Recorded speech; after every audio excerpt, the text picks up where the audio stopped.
మీ approach కూడా చాలా బాగుందని చెప్పారు. అంటే మనం మీకు ధన్యవాదాలు. మీ అప్రోచ్, మీ పద్ధతులు బాగున్నాయి కాబట్టి. Okay, thank you sir, thank you.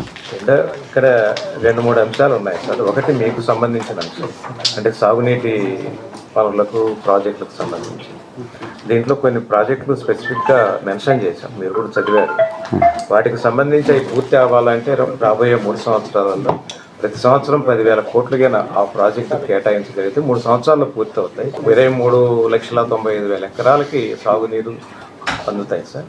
ఇప్పటి వరకు ఆ ప్రాజెక్టుల కింద 8 లక్షల ఎకరాలే సాగు అవుతుంది. ఫుల్ ఫ్లెడ్జ్డ్ కావాలంటే అది మీరు చేయగలిగితే 3 సంవత్సరాలలో కంప్లీట్ అవుతాయి సార్. అందులో ఈ ప్రాధాన్యత లిస్టులో కూడా మీరు పెట్టున్నారు. 2019లో జగన్ గారు సమీక్ష చేసినప్పుడు చెప్పారు ఆయన ఈ ప్రాజెక్టులకు సంబంధించి, అంటే ఈ రాయలసీమ, ప్రకాశం వీటికి సంబంధించి. కానీ ఆయన ఆ ప్రయత్నం చేయలేదు. తర్వాత నేను చేస్తానని చెప్పారు ఆయన. సమీక్ష రిపోర్ట్ కూడా ఉంది మా దగ్గర. అందుకని మీరైనా దాన్ని ఫుల్ ఫిల్ చేయాలి. ఎందుకంటే మీరు మొదటి నుంచి కూడా అనుకూలంగా ఉన్నారు. అందుకని దయవించి 100% వైండింగ్, లైనింగ్, పంపులు పెంచాలని ఎస్టిమేషన్ వేసి టెండర్లు పిలిచారు, కానీ పనులు మొదలు పెట్టలేదు. అసలు కనీసం దాన్ని 5 సంవత్సరాలు దాని అంకా చూసినటువంటి పరిస్థితి లేదు.